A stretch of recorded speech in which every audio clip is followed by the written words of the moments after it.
السلام علیکم ورحمۃ اللہ وبرکاتہ۔ الحمد للہ رب العالمین والصلاة والسلام علی نبینا محمد وعلی آلہ واصحابہ اجمعین۔ محترم سامعین کرام، آپ سن رہے ہیں جنت کا بیان پارٹ نمبر 9۔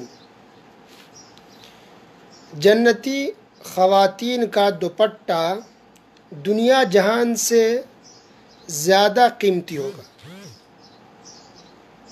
اللہ اکبر، اندازہ لگائیے، جنتی خواتین کا دوپٹہ، بس دوپٹہ کی قیمت اتنی ہوگی کہ دنیا کے اندر جتنی چیزیں ہیں ان تمام چیزوں سے زیادہ قیمتی ہوگا۔ سبحان اللہ۔ جنتی کا رومال بہترین قسم کے ریشم سے بنا ہوگا۔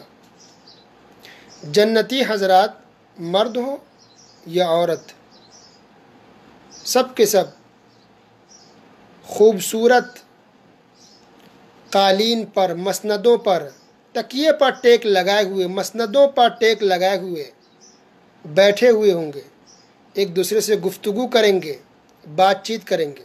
خوبصورت قالین، بہترین مخمل، مسند، جو گول تکیے ہوتے مسند، اس پر ٹیک لگائے ہوئے ہوں گے۔ اس بات کا ذکر اللہ نے قرآن مجید میں کیا ہے اور حدیث میں بھی اس کا ذکر موجود ہے۔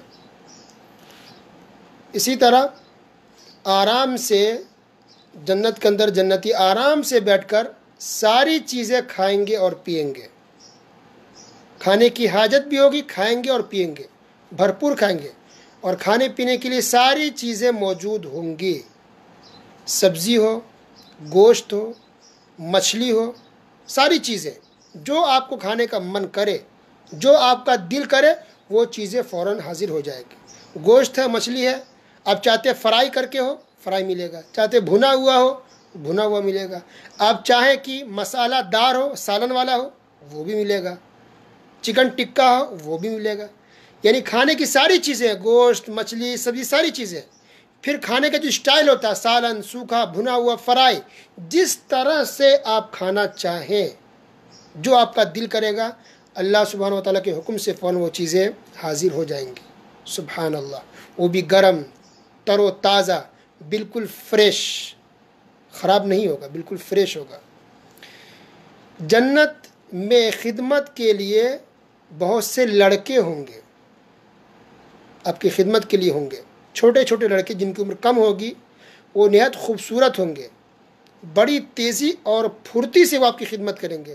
حدیث کے اندر اس کو تشبیہ دی گئی ہے کہ بہت خوبصورت ہوں گے، بہت تیزی کے ساتھ آئیں گے اور جائیں گے۔ یہ لڑکے چھوٹے چھوٹے کون ہوں گے؟ حدیث میں اس کی وضاحت موجود ہے۔ جب صحابہ کرام نے پوچھا کہ اللہ کے رسول صلی اللہ علیہ وسلم، مشرکین اور کافرین کے وہ بچے جو چھوٹی عمر میں ہی انتقال کر جاتے ہیں، وہ بڑے ہو کے گناہ نہیں کیے کہ وہ جہنم میں جائے، یا کوئی نیکی بھی نہیں کیے کہ وہ جنت میں جائے، تو ان کا کیا ہوگا؟ تو اللہ کے رسول صلی اللہ علیہ وسلم نے جواب دیا کہ مشرکین اور کافرین کے چھوٹے چھوٹے بچے اگر بچپن میں ان کا انتقال ہو جاتا ہے تو یہ جنت میں خادم ہوں گے، جنتیوں کی خدمت کریں گے۔ اور یہ حدیث صحیح ہے، شیخ البانی رحمۃ اللہ علیہ نے صحیح قرار دیا ہے، سلسلہ صحیحہ کے اندر دیکھیے، حدیث نمبر 1468۔ شوہر بیوی اگر جنتی ہوئے تو دونوں ایک ساتھ جنت میں داخل ہوں گے۔ اس بات کا ذکر اللہ نے قرآن مجید میں کیا ہے کہ دونوں ایک ساتھ داخل ہوں گے، ایک ساتھ جو بھی نعمتیں ہیں جنت کی، ساری چیزوں سے بھرپور فائدہ اٹھائیں گے، اور ساتھ میں ہوں گے، ہسبینڈ وائف، شوہر بیوی ایک ساتھ فائدہ اٹھائیں گے جنت کی نعمتوں سے۔ جنت کے اندر تکیہ کلام کیا ہوگا؟ تکیہ کلام یعنی کچھ لوگوں کی عادت ہوتی ہے بات بات میں کوئی لفظ یا کوئی ورڈ نکلتا ہے، مثلا کچھ لوگ کہتے ہیں ارے یار، ارے ارے، کچھ لوگ کہتے ہیں پاگل پاگل، کچھ لوگ کہتے ہیں بیوقوف بیوقوف، کچھ لوگ کہتے ہیں ظالم، کچھ لوگ کہتے ہیں جاہل۔ حالانکہ کہنے کا مقصد نہیں ہوتا ان کے، لیکن ان کے منہ سے نکل جاتا ہے، زبان پہ وہ چیز رٹی ہوئی ہے، اس کو کہتے ہیں تکیہ کلام۔ کچھ لوگ کہتے ہیں صاحب صاحب صاحب، جناب جناب، سب کا الگ الگ ہوتا ہے۔ تو جنت میں تکیہ کلام کیا ہوگا؟ تو جنت کا تکیہ کلام یہ ہوگا، سبحانک اللہم۔ اگر منہ سے کسی کے نکلے گا تو یہ سبحانک اللہم۔ گویا جنت میں کوئی کسی کو بیوقوف، جاہل، ظالم، پاگل، پگلی نہیں کہیں گے۔ کچھ لوگ کہتے ہیں نا شوہر بیوی کو پگلی کہیں کی، ایسا نہیں کہیں گے۔ سبحانک اللہم، سبحانک اللہم، یہ تقیہ کلام ہوگا، ہماری زبان سے یہ نکلے گا۔ تو سبحانک اللہم یہ تقیہ کلام ہوگا۔ کیا جنتی جنت میں ایک دوسرے کو سلام کریں گے؟ ہاں، جنتی آپس میں جب ملاقات کریں گے تو ایک دوسرے کو سلام کریں گے، السلام علیکم ورحمۃ اللہ وبرکاتہ۔ وہ یہ سلام جو ہم دنیا میں کر رہے ہیں یہ جنت میں بھی ہم کریں گے۔ سبحان اللہ۔ اس لیے ہم مسلمانوں کو فخر ہونا چاہیے، خوشی ہونی چاہیے، اللہ نے اتنی اچھی چیز دی ہے۔ کچھ مسلمان شرماتے سلام کرتے ہوئے، وہ bye bye, tata, good bye, good night کریں گے لیکن سلام نہیں کرتے اسی زبان سے۔ اب سلام کیجئے، اس کے اندر دعا ہے۔ یہ سلام جنت کے اندر بھی اللہ تعالیٰ اس کو باقی رکھے گا، جنت میں ایک دوسرے کو سلام کریں گے۔ اور جب جنتی آپس میں دوسرے سے بات کریں گے تو جو آخری بات ہوگی، اینڈنگ ہوگی بات کی، تو آخر میں یہ کہیں گے الحمدللہ رب العالمین۔ جب بھی آپ بات کریں کسی جنتی سے تو جب بات ختم ہوگی تو آخر میں کہیں گے الحمدللہ رب العالمین، الحمدللہ رب العالمین، یعنی تمام قسم کی تعریف اللہ رب العالمین کے لیے ہے جو تمام جہاں کا رب ہے۔ تو گویا کہ ہر بات کے آخر میں اللہ تعالیٰ کی تعریف کی جائے گی۔ اور یہ بات پہلے گزر چکی ہے کہ جنتی جنت میں ہمیشہ اللہ کی تسبیح بیان کریں گے، بلکہ ہر سانس کے ساتھ اللہ کی ذکر و اذکار اور تسبیح کریں گے۔ ہر سانس کے ساتھ اللہ کی تسبیح بیان کی جائے گی جنت میں۔ سبحان اللہ۔ باقی اور عبادتیں، نماز، روزہ، وہ سب آپ کو کرنا نہیں ہوگا۔ ذکر و اذکار، تسبیح، حمد و ثنا جنتی بیان کرتے رہیں گے ہمیشہ، ہر لمحے۔ جنت کے اندر ساری چیزیں ہوں گی، اب جو چاہے جنت میں آپ کو ملے گا، ساری چیزیں۔ ایک تو یہ ہے کہ جو چیزیں بیان کی گئی، جو حدیث میں، قرآن میں جو باتیں بیان ہوئی ہے وہ چیزیں ملیں گی۔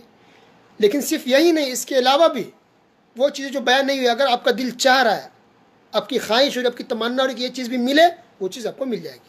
تو اس کے لیے الگ سے اسپیشل حدیث بھی ہے، دلیل بھی ہے کہ جنتی جو چاہے گا اس کو مل جائے گا۔ تو اب اگر کوئی سوال کرے کہ کیا جنت میں بچے ہوں گے، اولادیں ہوں گی لوگوں کو، کہ ہسبینڈ وائف ساتھ میں رہ رہے ہیں، تو کیا بچہ ہوگا؟ تو یوٹیوب میں نے دیکھا ایک صاحب بیان کر رہے تھے جنت کا بیان۔ سوال ان سے کیا گیا کیا جنت میں کیا بچے ہوں گے؟ تو انہوں نے کہا کہ نہیں، جنت میں بچے نہیں ہوں گے، کیونکہ بچہ پیدا ہونے کا مطلب پھر بلڈ آئے گا، خون آئے گا، ناپاکی کی حالت ہوگی، جنت تو پاک جگہ ہے، وہاں سب پاک ہوں گے، تو اس کا مطلب بچے نہیں ہوں گے۔ وہ انہوں نے جواب دیا۔ آپ کا کیا جواب ہے؟ آپ کا جواب جو بھی ہو، لیکن اس کا جواب صحیح یہ ہے کہ جنت میں بچے ہوں گے، اگر جنتی چاہے تو۔ سب کے ساتھ نہیں ہوں گے، اگر کسی کی خواہش ہے، تمنا ہے کہ مجھے اللہ بچے دے دے، تو بچے اس کو ہو جائیں گے۔ کیا دلیل ہے؟ سنن ابن ماجہ کے اندر ایک حدیث موجود ہے، اللہ کے رسول صلی اللہ علیہ وسلم نے ارشاد فرمایا کہ اگر کوئی جنتی چاہے گا کہ مجھے اولاد ہو جائے تو فوراً حمل ٹھہر جائے گا، پریگننسی فوراً ہو جائے گی، اور پھر فوراً بچے پیدا بھی ہو جائیں گے۔ اور یہ حدیث بھی صحیح ہے، سنن ابن ماجہ کے اندر آپ دیکھ سکتے ہیں۔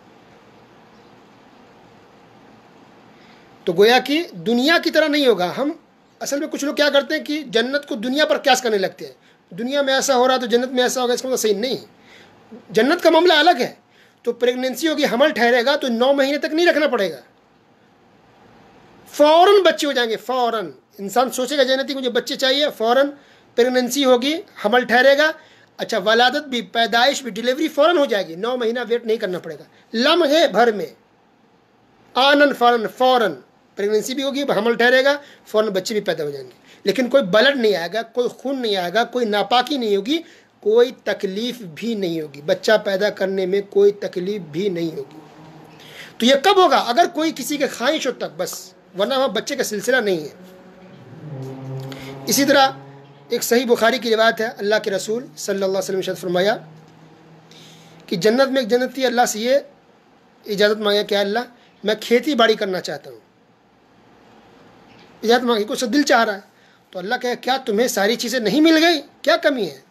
تو کہا کہ اللہ ساری چیزیں مل گئی لیکن میرا دل چاہ رہا ہے، میں کھیتی باڑی کرنا چاہتا ہوں، تو اللہ تعالیٰ اجازت دے دے گا، تو وہ کھیتی کرے گا۔ وہ تو فوراً کھیتی کرے، بیج ڈالے گا تو فوراً پودا نکلے گا، ہرا بھرا ہو جائے گا، فوراً اس میں بالی آ جائے گی اور فصل تیار ہو جائے گی۔ یہ سب سیکنڈوں میں ہو جائے گا، فٹافٹ، فوراً۔ یہ کیوں ہوگا؟ کیونکہ وہاں کام نہیں کرنا، وہاں کوئی جاب نہیں، کوئی نوکری نہیں ہے۔ لیکن اگر کسی کی چاہت ہو رہی ہے کہ یہ کام ہم کریں، تو اس کی بھی چاہت کے لیے، اس کی خوشی کے لیے اللہ تعالیٰ یہ کام بھی کرا دے گا۔ سبحان اللہ، وہ ہے جنت۔ اب یہ ساری چیزیں انسان کو مل جائے گی، تو سب سے بڑی چیز کیا ہوگی جنت کے اندر؟ سب سے بڑی چیز جنت کے اندر ہوگی اللہ کی رضا، اللہ کی خوشنودی۔ کیا دلیل ہے؟ صحیح مسلم کی روایت ہے، صہیب رضی اللہ تعالیٰ عنہ کہتے ہیں کہ نبی کریم صلی اللہ علیہ وسلم نے ارشاد فرمایا کہ جب جنتی لوگ جنت میں چلے جائیں گے تو اللہ تبارک و تعالیٰ ارشاد فرمائیں گے تمہیں کوئی اور چیز چاہیے؟ وہ عرض کریں گے یا اللہ کیا تو نے ہمارے چہرے روشن نہیں کیے؟ کیا تو نے ہمیں جنت میں داخل نہیں کیا؟ کیا تو نے ہمیں آگ سے نجات نہیں دلائی؟ اور کیا چاہیے؟ پھر اچانک جنتیوں اور اللہ تعالیٰ کے درمیان حائل پردہ اٹھ جائے گا اور جنتیوں کو اپنے رب کی طرف دیکھنا اس چیز سے زیادہ محبوب لگے گا جو وہ جنت میں دیے گئے۔ تو ایک تو اللہ تعالیٰ کا دیدار ہوگا اور اللہ کی رضا، تو یہ دیدار کی دلیل ہوئی، یہ صحیح مسلم کی روایت ہے۔ تو جیسے اللہ تعالیٰ پردہ ہٹائے گا اپنے سامنے سے تو جنتی دیکھیں گے اللہ سبحانہ و تعالیٰ کو، تو یہ دیکھ کر کے جنتی کو ایسا محسوس ہوگا کہ جتنی نعمت ہمیں ملی ہے اس سے زیادہ محبوب یہ بات ہے کہ ہم نے اپنے رب کو اللہ سبحانہ و تعالیٰ کو دیکھ لیا ہے۔ اللہ اکبر۔ اور نبی کریم صلی اللہ علیہ وسلم دعا بھی کرتے تھے کہ اے اللہ تیرا دیدار نصیب فرما، یعنی اے اللہ میں تجھے دیکھ سکوں، میں دیکھ پاؤں، دیدار نصیب ہو جائے، اس کے لیے رسول اللہ صلی اللہ علیہ وسلم دعا بھی کرتے تھے۔ یہ سنن نسائی کی روایت ہے۔ تو اللہ تعالیٰ کا دیدار نصیب ہوگا، دنیا میں کوئی نہیں دیکھ سکتا، کوئی بزرگ، کوئی ولی نہیں، جنت میں جنتی دیکھیں گے۔ پھر کافر کبھی بھی نہیں دیکھ پائے گا۔ ایک کافر جو مشرک ہے نہ دنیا میں دیکھ پائیں گے، جہنم میں جائیں گے تو بالکل نہیں دیکھ سکتے، وہ ہمیشہ میں سے ایسے ہی رہیں گے، لیکن جنتی جنت میں دیکھ پائیں گے، مسلمان دیکھ پائیں گے اللہ تعالیٰ کو، وہ بھی جنت میں، دنیا میں نہیں۔ تو اللہ تعالیٰ کی رضا، خوشنودی سب سے بڑی نعمت ہوگی جنت کے اندر۔ صحیح مسلم کی روایت ہے، ابو سعید خدری رضی اللہ تعالیٰ عنہ کہتے ہیں کہ نبی کریم صلی اللہ علیہ وسلم نے ارشاد فرمایا، اللہ تعالیٰ جنتیوں سے ارشاد فرمائے گا اے جنتی لوگو، وہ عرض کریں گے اے ہمارے پروردگار ہم حاضر ہیں تیرے جناب میں، تیری اطاعت میں، بھلائی تیرے ہاتھ میں ہے۔ اللہ تعالیٰ ارشاد فرمائے گا کیا تم راضی ہو؟ وہ عرض کریں گے یعنی جنتی کہیں گے اے ہمارے رب ہم راضی کیوں نہ ہوں، تو نے ہمیں کیا عطا نہیں کیا، وہ چیزیں عطا کی جو تو نے دوسری مخلوق کو عطا نہیں کی۔ اللہ تعالیٰ ارشاد فرمائے گا کہ میں تمہیں اس سے زیادہ بہتر چیز عطا نہ کروں؟ جنتی عرض کریں گے یا اللہ اس سے زیادہ بہتر چیز کون سی ہو سکتی ہے؟ تو اللہ تعالیٰ ارشاد فرمائے گا کہ میں تمہیں اپنی رضامندی سے نواز رہا ہوں، آج کے بعد میں تم سے کبھی بھی ناراض نہیں ہوں گا۔ اللہ اکبر۔ یہ صحیح مسلم کی روایت ہے۔ تو اللہ تعالیٰ راضی ہو جائے گا مسلمانوں سے جنت میں، اور اللہ کہے گا میں کبھی دوبارہ میں ناراض نہیں ہوں گا، کبھی غصہ نہیں کروں گا، کبھی خفا نہیں ہوں گا، ہمیشہ میں تم سے راضی ہو گیا۔ یہ سب سے بڑی نعمت ہوگی جنتیوں کے لیے۔ اللہ اکبر۔ باقی باتیں انشاءاللہ اگلے درس میں سنیں گے۔ وصلی اللہ علی نبینا محمد وعلی آلہ وصحبہ اجمعین۔ والسلام علیکم ورحمۃ اللہ وبرکاتہ۔